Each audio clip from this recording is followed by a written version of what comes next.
I'm Dan Zeitman. I'm a developer advocate with Dolby.io, and I'm really excited about this panel. Have some folks that have become friends in a very short, quick period of time just by meeting them through this amazing XR community that you're all a part of.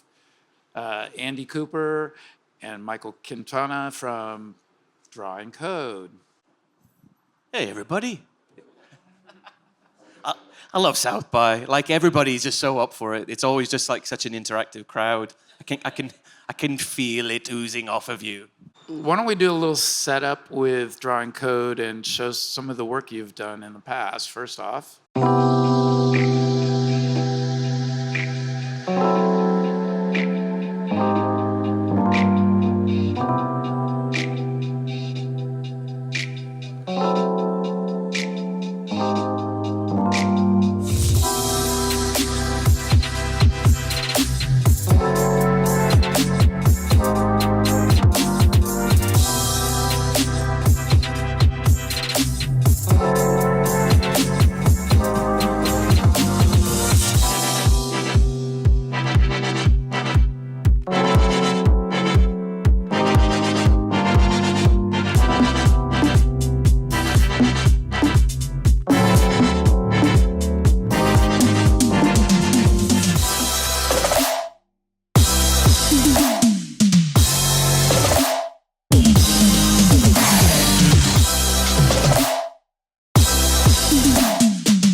Pretty amazing, right?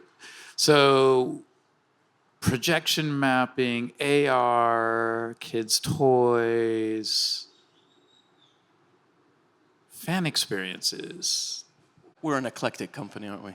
The core of everything that you've seen and the thing that really drives us as a company is human experience and the reason why anyone should give a shit. Like, we're all here interacting as humans together, and we want to do things socially and connect.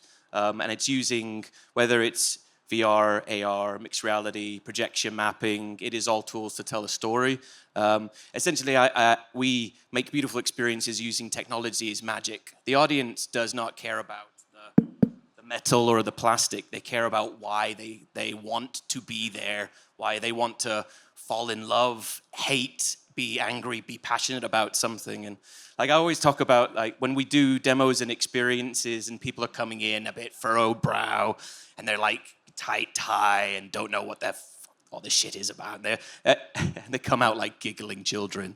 It blows my mind. And so if we can inspire people to come out where a 5-year-old kid and a 75-year-old dude can be aligned and share this moment, that's what really drives us.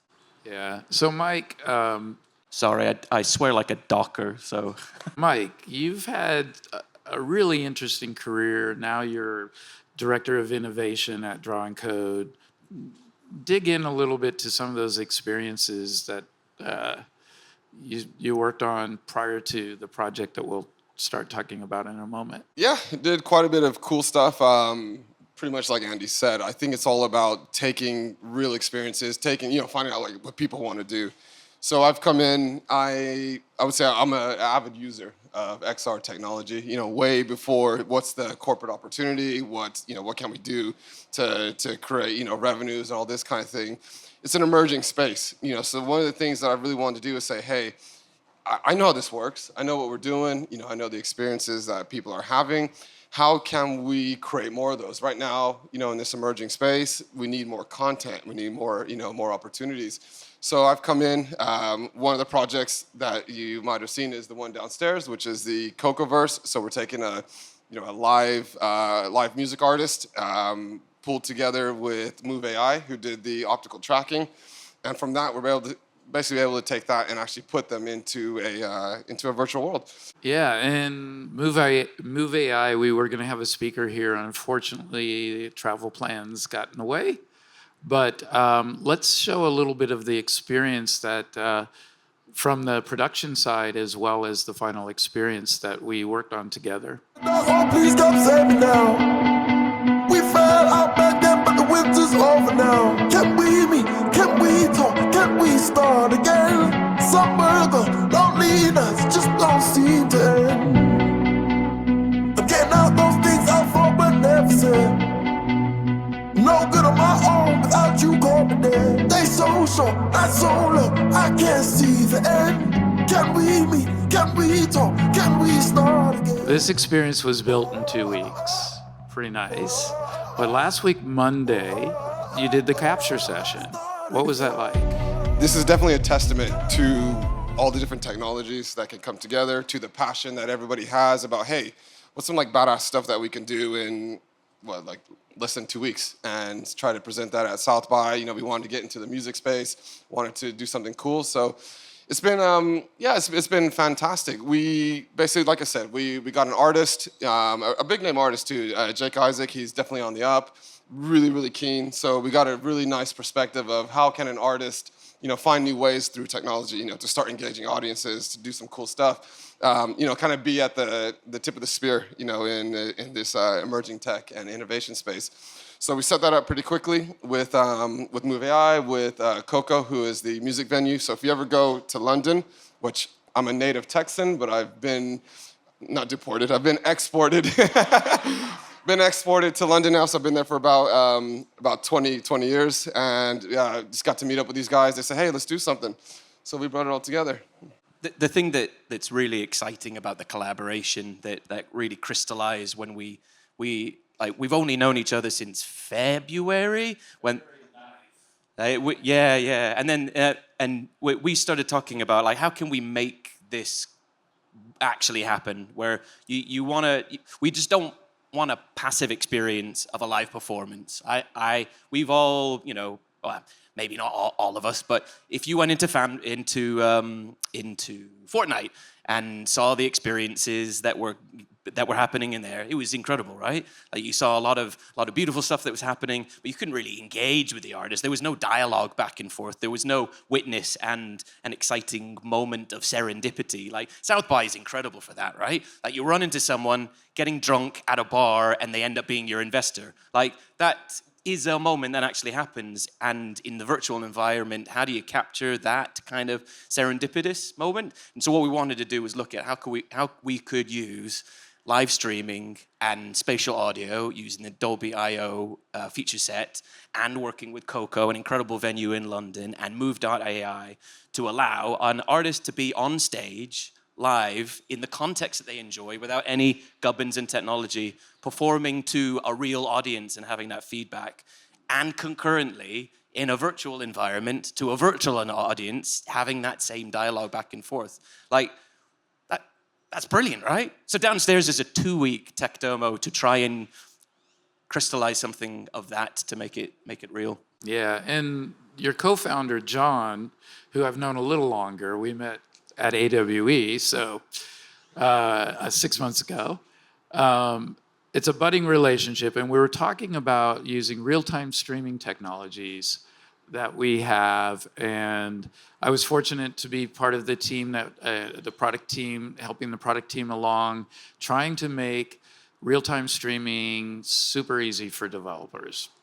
Drag in a prefab, you got a camera, drag in basically a plane, and you have a texture with that, and away you go.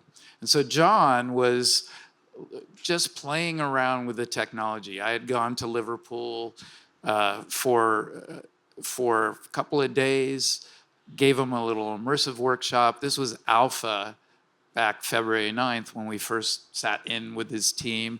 We fired up a 360 camera as the source just to try play around with that. And lo and behold, it was like we started thinking about ideas. A week later, John says, well, we're doing this project that we've been working on for a while with Koko. I want to show fan engagement. How? And I'm thinking, let's put a cell phone. Like everybody's been to the concert where people are doing this with the star on the stage, right? So that was the idea, the kernel of the idea that became this demo. it really changed the way people engaged with the experience, because it wasn't just, I'm here having a fun time, but actually I'm crafting a story within that experience. So the demo downstairs, when you get a chance, if you haven't seen it, go and take a look. It's the Dolby I/O opposite the impressive car. You probably saw the impressive car. Where you're able to craft a film that is from a multiple perspectives on your virtual phone of the environment that you're in, and then there's an output that you can collect after the experience. And that is just starts to make it feel like actually people are wanting to tell stories that allows them to not just be in a headset, but they can tell those stories to their friends that are at home, seeing that content in Instagram, interacting via AR. It's not just, it's bridging the gap for accessibility. Yeah, and Dolby's a very technology-focused company. We've been around a little while, and part of what we do is we iterate. We have labs we iterate through, and this particular experience, even the short time, we iterated as much as this morning there's a push on that. So it's about being flexible with your narrative and having amazing tools to work with. Move.AI, explain that experience. You're capturing the motion in real time. Yeah, so we're capturing the motion. So I say we, but not officially working for Move.AI, but a very, I guess, like close family friend of the family. So know all their, what's going on behind the scenes. I know all the stuff that's, gone public. Obviously, everyone's, a lot of people saw the award that they won yesterday or the other day. So yeah, basically looking at taking the eventual goal is to get to real-time capture. So no post-processing. This is a space I'm quite passionate about. I used to be the director of innovation at Sony Sports, and some of you guys might know Hawkeye, which is from football or soccer. A lot of cameras around, basically taking what's happening, using it for refereeing and officiating. But the whole idea is how can we capture this stuff and move it towards fan engagement. One of the things I'm really passionate about with this fan engagement thing is in this corporate space, it's really easy to kind of get caught up in, Fortnite. Everyone's doing Fortnite. How can we capitalize on this Fortnite audience? How can we start bringing, Gen Z into this place and creating revenues? And actually what everyone has to remember is, or what I try to remember is, we want to make something that is fun. Like Andy said, earlier, in the day, we're not, Gen Z and all these guys, they're not looking at, metaverse. Yeah, I want to do a metaverse experience. They're doing what they think is interesting, what they think is fun. And then if it happens to be a metaverse experience, whether it's, Roblox or Fortnite or any other platform, that's what they're doing. So yeah, we're trying to do things that we know are gonna, tickle people's fancy. And we're also trying to prepare for the fact that, right now it's, an immersive experience. You have a box on your face. Everyone's, quite aware of that. And, we've talked about, different aspects of that. But in the near future, those things, those form factors are going to shrink. They're going to disappear. So we're preparing for that. Yeah, and by giving the person that's running the XR experience the ability to change, they're holding up a cell phone and they're shooting what they want to show.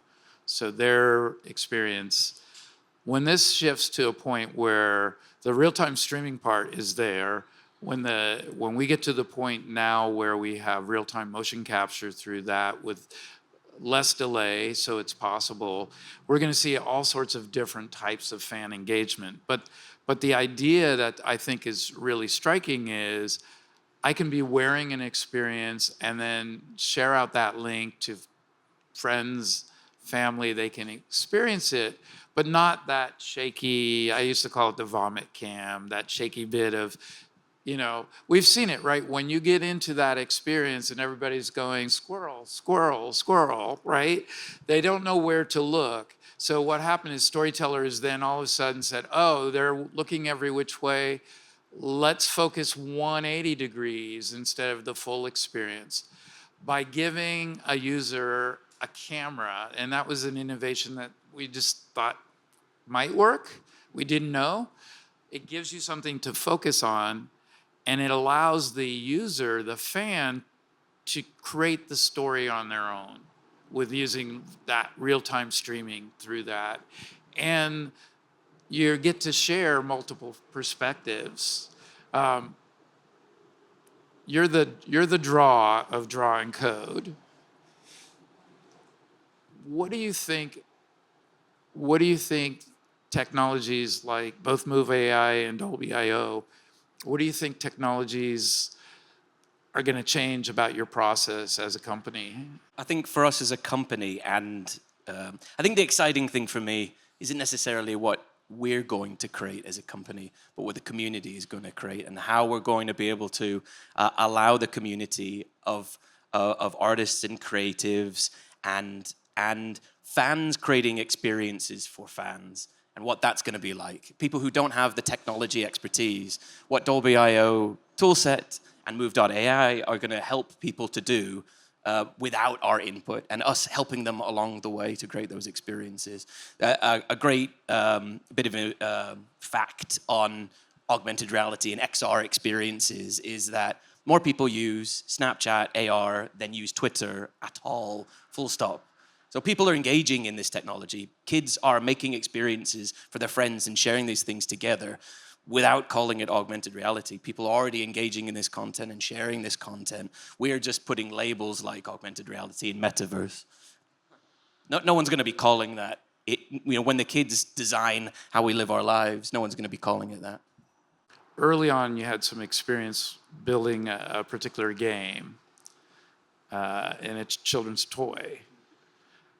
So that's clearly about understanding the technology, but you had to sit and play with kids, right? Yeah, so we created, so kids can be fans of Lego and toys, and we're just big kids, and that's where our inspiration came from. Like a thing that best crystallizes who I am is I got inspired by Who Framed Roger Rabbit. That's my film, and like that was augmented reality, right? Like they smushed cartoons with live action sets and moving real people, and like the penguins ran around with real platters, and like they had poles stuck through the ground that they hid those platters on, and they put all those things together, and we watched it in a film, and we completely suspended our disbelief. We fell in love with that, and we fell in love with those characters, and that's what I want to keep on doing. I want kids and the rest of you fine adult folks to be inspired by how we use these experiences.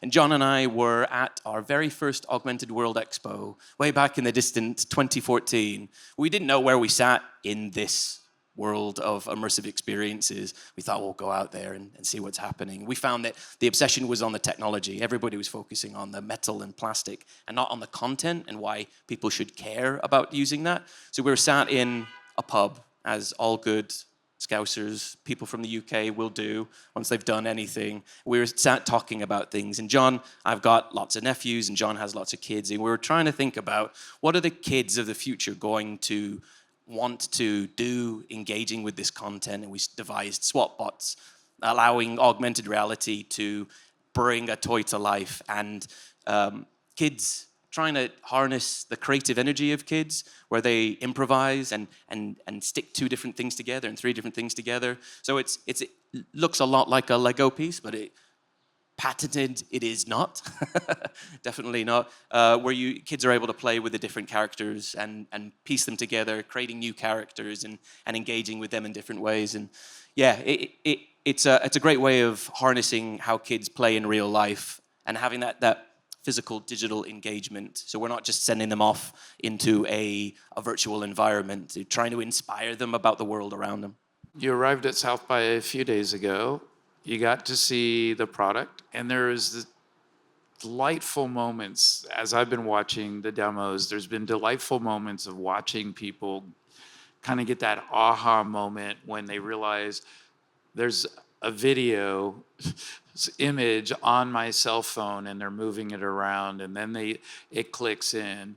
A day later, I said, let's put a record button on there to improve the experience. But we have this beautiful, I was watching day one, and one of my colleagues was demoing it, and this is the view from the camera that was streaming in. The demo, the back and forth live streaming. So they're streaming out, and this video is streaming in, was appearing on the TV screens behind the artist that was performing live.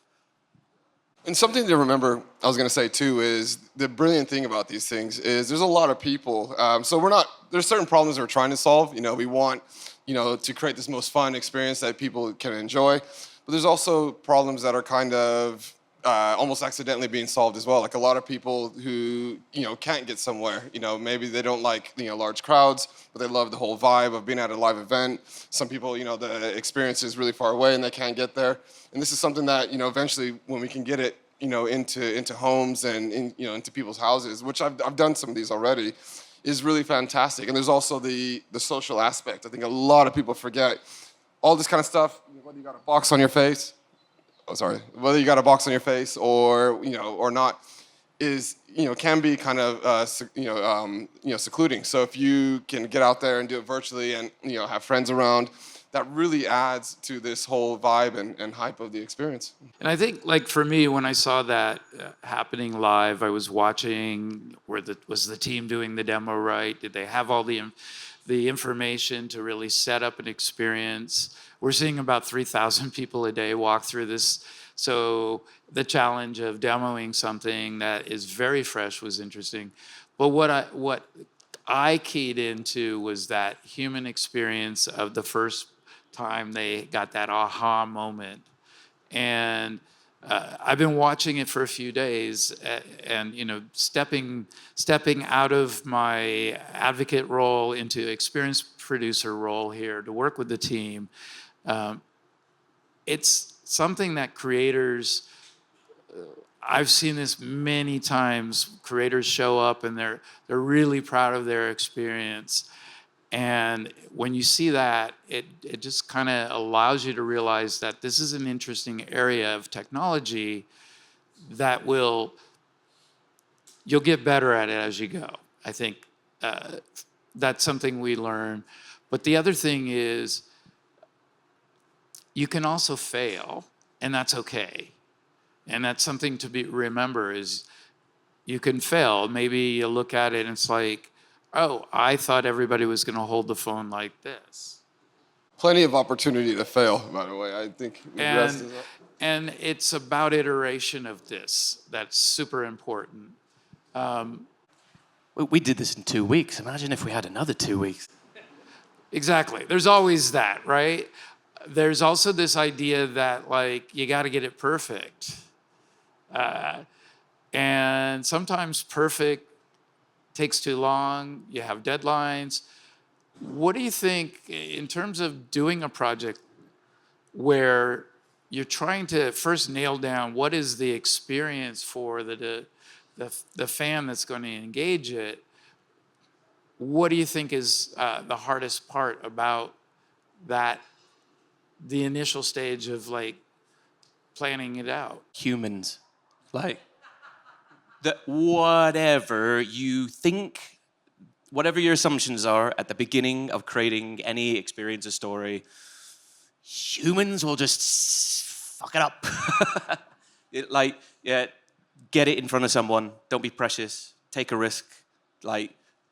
Put it in front of someone and test it out as quickly as possible, because they will find a way to break it. They'll find a way of putting the headset on upside down. I think I've seen that. Let's turn the lens around and take a few questions right now. So when you're creating experiences, fundamentally you want them to experience it. But what do you think the difficulty is for folks like product marketers and so on, as you refer to people not speaking about these technologies as technologies? How do you really communicate what they're going to experience to them in a way that's going to make sense to these humans? Because, I mean, even having done the demo myself, I think after doing it, I was still trying to figure out exactly what had happened there. You know what I mean? Yeah, that's an interesting point. So, it's the big question. It's one of the things I think Meta, everyone knocks Meta, for who they are. We all know the good and the bad and the ugly. But one of the good things that they've done is really try to find ways, to market this. Because out of all the technologies, right, I mean, we have, flat screen, whether it's mobile or a cell phone or whether it's a video game console. Flat screen, once you've seen it, you've seen exactly what it is. You know what it does what it says on the tin. Immersive experiences, you know, unless, you know, like, okay, I live and breathe this stuff, and it was only a couple of months ago, I put a headset on my dad. You know, I've been telling him for a long time, oh, this is, you know, badass, you gotta do this, blah, blah, blah. Finally stuck the headset on him, and his mind was blown. And I ended up having to give him my headset and buy another one. But poor guy, you know, he's been through a lot with me over the years, so at least I could do. So yeah, that's part of the challenge, but I think this is one of the things that we're finding too, is you have to throw stuff out there. You know, remember, this is a new space. This isn't the video games space or the film industry or the music industry where we can go back academically and start saying, okay, we know how this stuff works. We see all the results and, you know, the who's who. This is brand new, you know, so some of this, like Dan was saying, is you have to throw it out there and see what happens. And one of the cool things that we've noticed with that is like what you get here at South by, is that collaborative effort. So we could all go away and be like, hey, we're drawing code. Don't tell anybody cool projects we're working on because, you know, we don't want anybody to compete with us. But actually, we find that collaboration and that, you know, that sharing of experience, it really brings this community together. You know, the pie is big enough for everybody right now. And once this blows up, you know, 10, 15 years from now, when everyone's got, you know, glasses AR and blah, blah, blah, blah, blah, yeah, then we could go away and compete. But right now, we got to work collaboratively. And that's how I think we'll start solving some of these, you know, marketing and whatnot problems. After the demo and seeing it here, there's loads of stuff that we put into it to kind of slowly bed people into the experience. There's another VR experience that we've done where we had to assume that they'd never done VR before. Like, they never understood that technology. And we softly voiceover held their hand through that experience and sat them down from one stage to another. And I think something like that could be really important. Like have the artist greet you while you're sat down and take you through that experience and understand what you're doing. And if you're doing it with friends and socially as well, the context that we put you in was in the middle of a show floor, in front of a crowded, loud experience. If we took you to some place that felt like it was the right context, again, the real world environment in which you experience a virtual experience can help change that. Top things around fan engagement that you've noticed over the years have changed? Fan engagement is my jam. You know, I love fan engagement, especially next gen fan engagement. So everybody knows, you know, I'm 44, so you know I'm used to go to the match or go to the game, you know, or watch it on TV. You know, nowadays we do stream it a bit, you know, keep track of it. But it's your Gen Z audience, which again, that's always the magic word. Everyone's Gen Z. How do we, you know, I've worked with everybody, NFLs, NBAs, all these guys. How do we capture Gen Z? You know, and we're at a stage now where we're actually genuinely, we've gone beyond the hype. You know, everyone said, you know, metaverse. Everyone said, you know, NFTs and blah, blah, blah. You know, now we're looking at how can we actually create compelling experiences. And this is something I'm passionate about because I think it needs to happen from the ground up. You know, I love my previous corporate roles. So, you know, I'm not talking trash about anybody I worked with. And, you know, I have a lot of good friends there still. But one of the things that sometimes happens is you get these corporate perspectives of how can we capitalize on this now. And actually, I think we need to build this from the ground up. We need to find out how is my little sister or how is my cousin or uncle or my mate's friend or blah, blah, blah. How are they engaging with this stuff? How are they, you know, what experiences do they want? Forget the buzzwords, you know, forget the metaverse, forget the NFTs and blah, blah, blah, and actually create some really cool, you know, stuff that we ourselves want to experience. I'm really excited about how we're going to start to be, because technology, we're all blaming technology on the desperation of a family. So kids are going up to the room, mom and dad are somewhere else, but actually how can we use technology to bring them in front of watching a football match and seeing them all customize that experience in different ways? How can I stick bobbleheads on the football players running around the pitch? Because that's what I want to do. As much as I support Liverpool Football Club, yes, I want to see them with ridiculous costumes on. My sister will want something else. My mom and dad might be interested in the stats that are appearing on the game. And I think that is a really key way of helping us come together as people who are interested in different virtual ways of engaging in the same content in physical.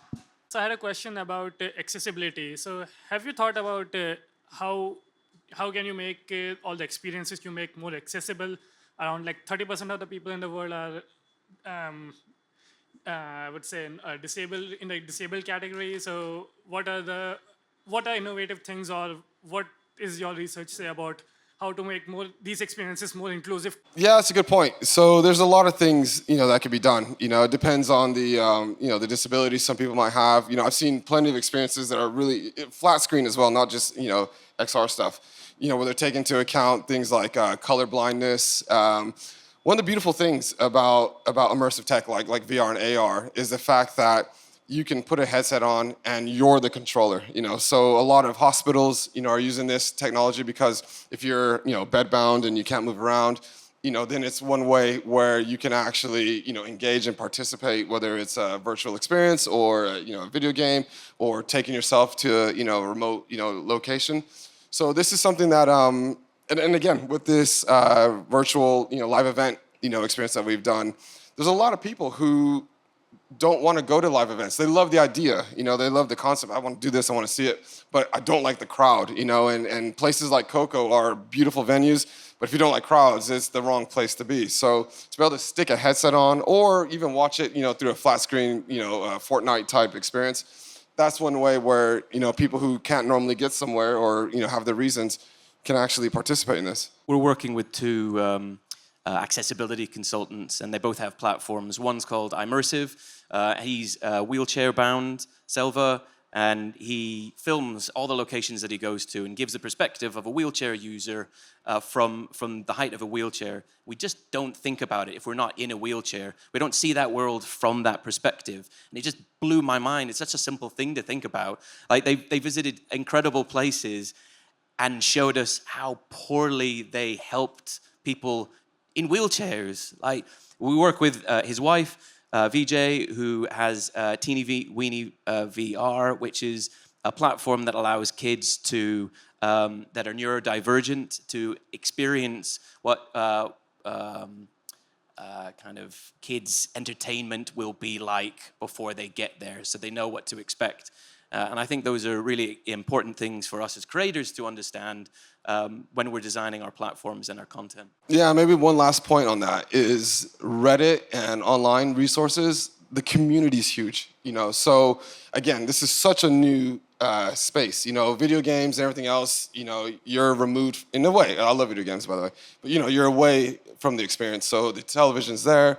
You're back here. There's a lot of things that are a little bit more natural to do.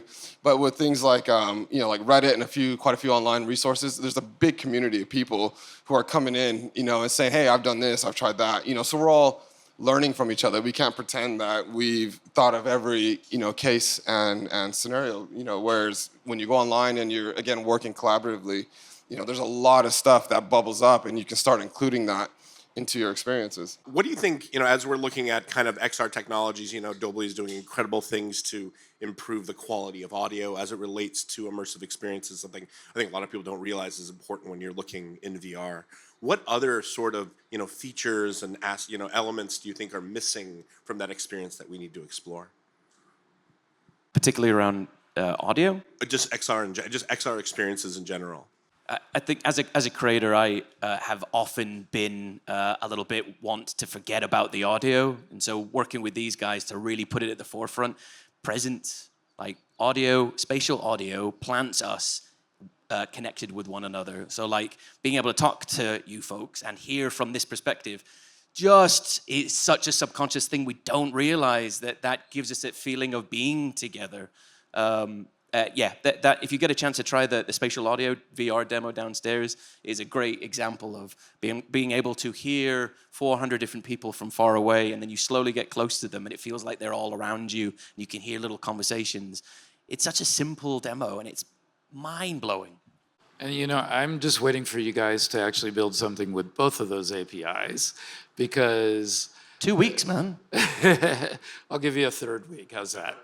So, like, the idea of being able to stream a live performance in and invite a friend in, and they join in on their headset, and you're both in that virtual space, and there's not a 5-minute delay. You're watching a football game. Not so good if your friend sees the outcome before you do while you're in that same experience.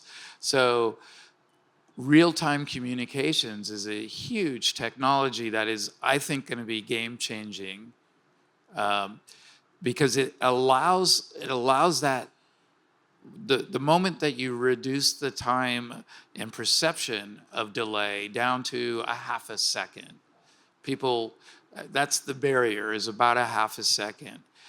We know technology-wise, even if you get 5G on the device and a really fast processor, there's still going to be some latency there. We've been trying really hard, and lots of R&D on solving these problems. And the perspective for us is, like, a lot of you probably realized Dolby in VR? What's that? Virtual worlds, what's that? What is Dolby doing there? We're thinking about the future. We have this idea that sight and sounds and entertainment and music and what's next, right? That's something we're pretty good at. And we're constantly trying to make that happen. And the barrier, once you remove some of those barriers, and you have this ability to have people interact socially.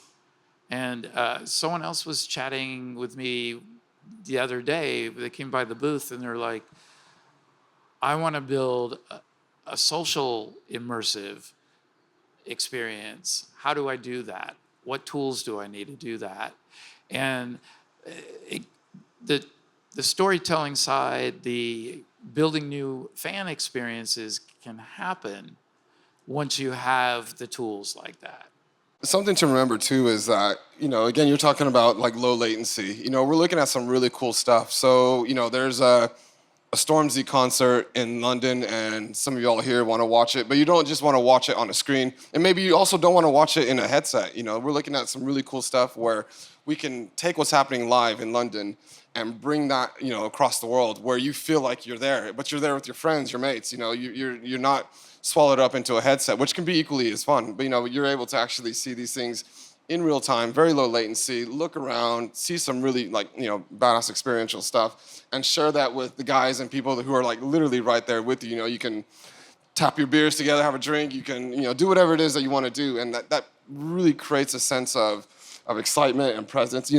That social aspect to this, I think, is key. So I guess this is more from the creator side, but with the rising demand of content, do you foresee more opportunities for education or training on like the XR development side?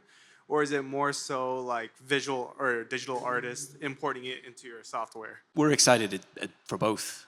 We're excited for, when you say training in the software or training out in the real world? Training in the software, or I'm assuming this is proprietary software, not something like Unity or... We've put this together in a way that anybody can put this together. So this is Unity that we've done it with. Yeah, so that a big note, February 9th, when I met with these guys, I gave them a workshop because they were early access to this. It was in alpha. We released it 2 weeks later. So this is available as a plugin. You can just go to Dolby.io, sign up, download the plugin from our GitHub repo, and all of the information on how to use it is in the documentation.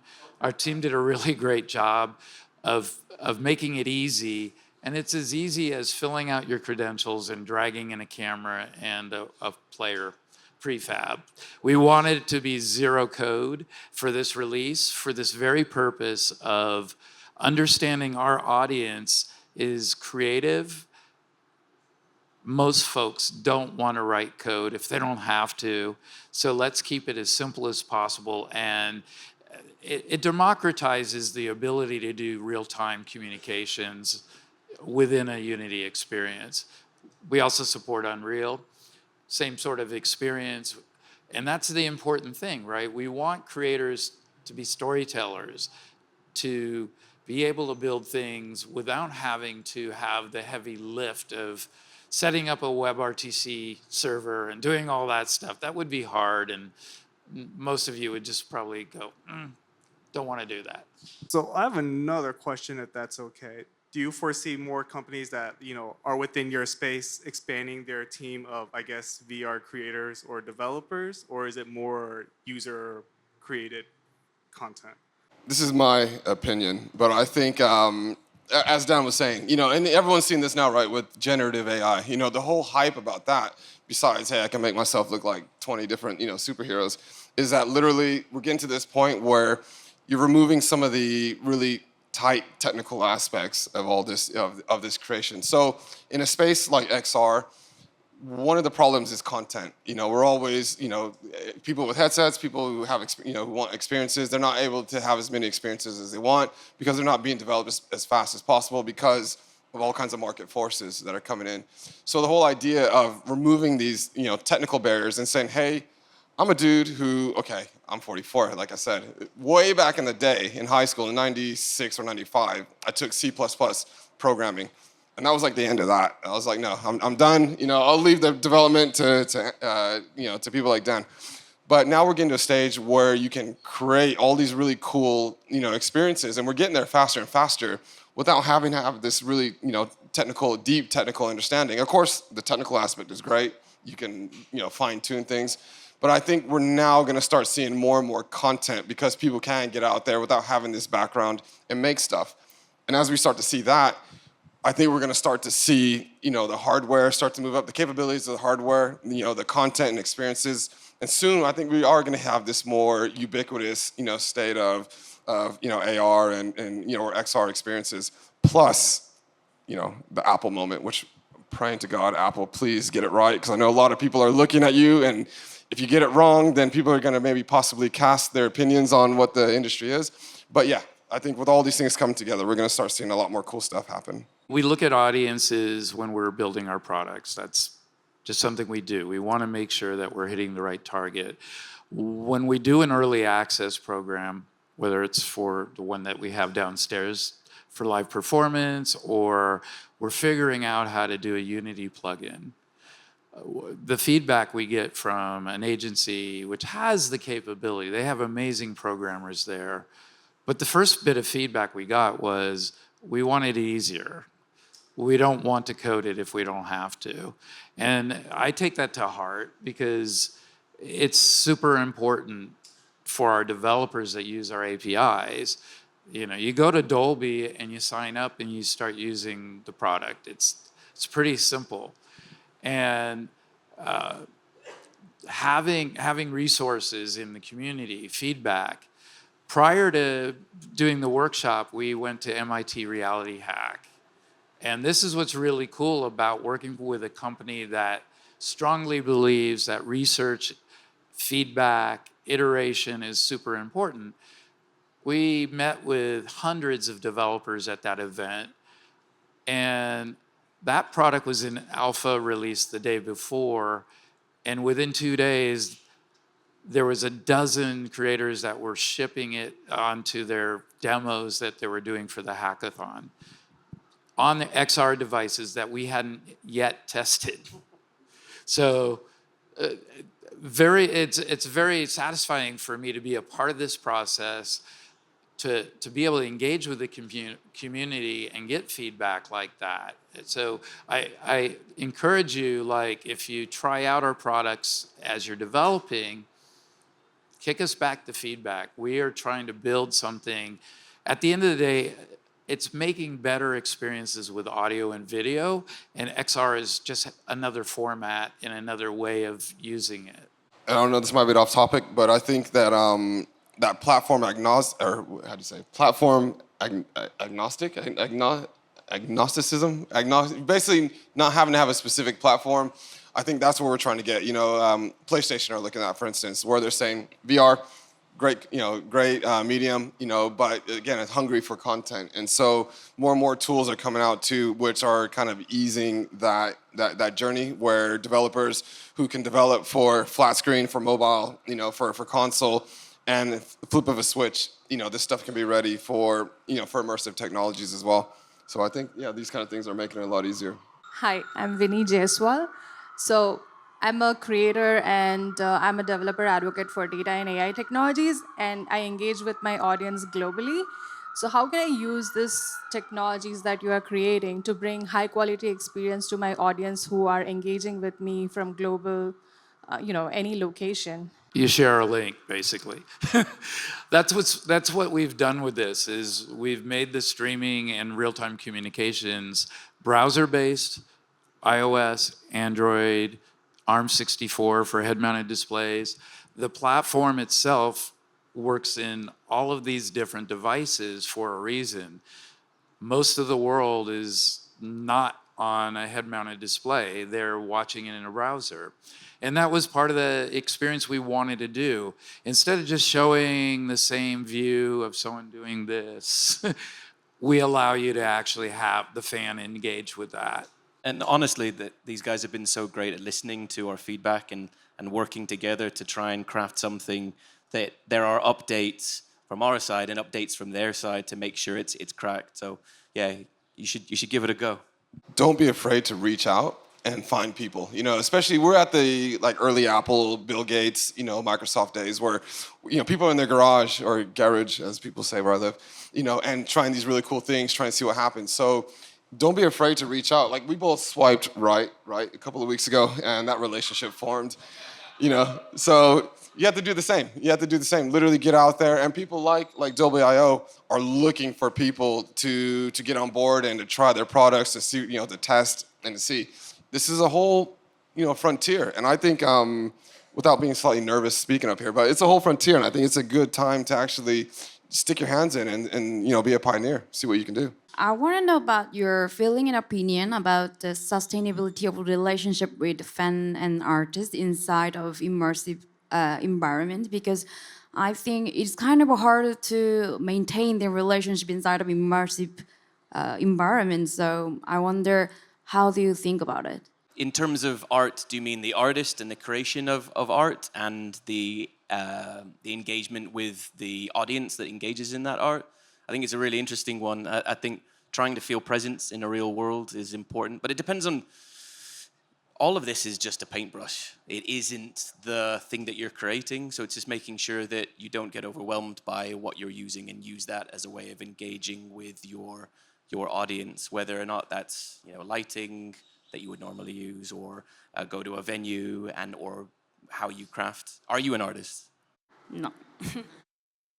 Also, I think with this medium, a lot of people are looking at things like meet and greets, and whatnot. So again, the social aspect's really important. If you're there with your friends, and you could go to space regularly, and there's a concert event on, or you could just go there even during the off time and actually hang out and chat and do whatever. That social aspect is a really big selling point with immersive technology. And then the other side of it too is, as an artist, you can reach out to people, you can meet and greet. Again, that immersion means you're right in front of the person. They're there, whether you're in some crazy, avatar, or whether you're in something meta-human style, more realistic, looking, setup. You're engaging with your fans in a way that is harder to do through a screen. Artists are often concerned with humanity and how do I engage with the humanity of something, and is technology taking me further away from that really real moment? And I think that is something that artists should be playing with to find the answer. I think it's trying to set up these tools to allow them to play with that, rather than necessarily the technology world, because we're a little bit too concerned with our own bullshit. Yeah, I think, there's another side of it too, which is making a deal with an artist. There are a handful of artists that of very high caliber. We've seen the big experiences with them. But by making a deal with an artist that is up and coming, or one that is already using technology, is a huge advantage when you're building out these experiences. The friction that it takes to work through management and all of that, it's part of the system. But the reality is there's so many folks that are interested in the space. It's about identifying those folks and bringing them into your project. You're helping the artist along, you're building out and you're experimenting, and those folks have less to They have lots to gain and less to lose if it's a flop or if it's not perfect. But the reality is the more that you guys as curators do that, the more opportunity we're going to see really interesting things happen in this space.